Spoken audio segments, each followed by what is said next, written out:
อีกต้นหนึ่งไปเลยครับทุเรียนไปเลยครับต้นนี้ต้นโน้นเกิดจากแสงของอันนี้แบบนี้ลงไปต้นนี้ก็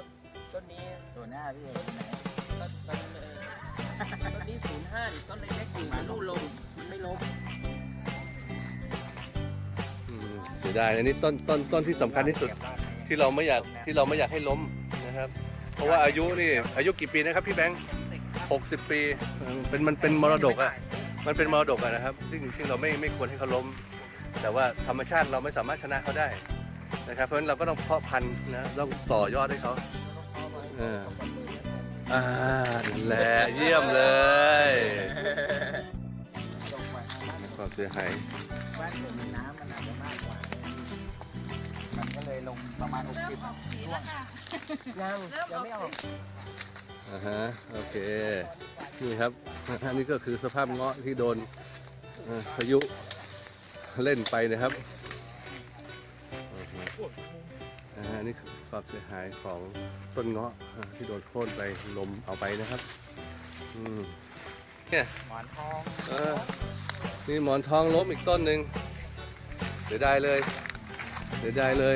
นู่นฝั่งนู้นยางล้มนี่เราไม่สนนะเราสนนี่หมอนทองนี่โอ้ล้มไปนี่เสียดายเลย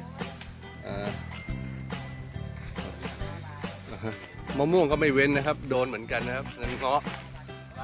นี่เอาถอนไปเลยนะครับดีไม่เอาปลิวไปด้วย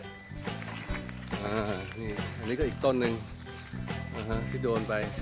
ขอบคุณครับเรามาดูทุเรียนบ้านนู้น60 ปีสูงนู้นแต่ต้นนี้นอนแล้วนอนซะแล้วโอ้โห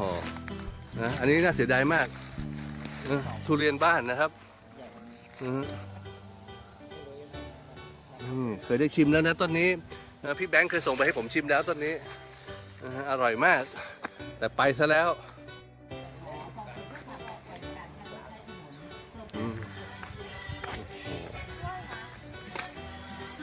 นี่ไม่เรียกพี่ชายอยู่นี่ไหมไม่รู้แต่ว่าสวยอะ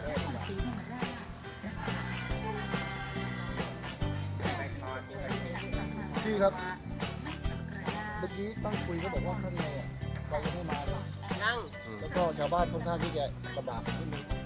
พรุ่งนี้ไปลงนู่นก่อนไหมลำบากใช่ไหมครับบ้านเลยครับไปทำบ้านเลยครับได้ดีครับดีเพราะมันเหลือเรานี่ลงนู่นนะดี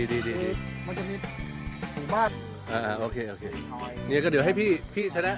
ไม่ได้พี่แบงค์ครับเดี๋ยวพี่แบงค์พาไปบ้านใครสัก2-3 หลังก็ได้หรือว่าที่เขาลำบากเดี๋ยวไปดูบ้านเขาต่อนอกเลย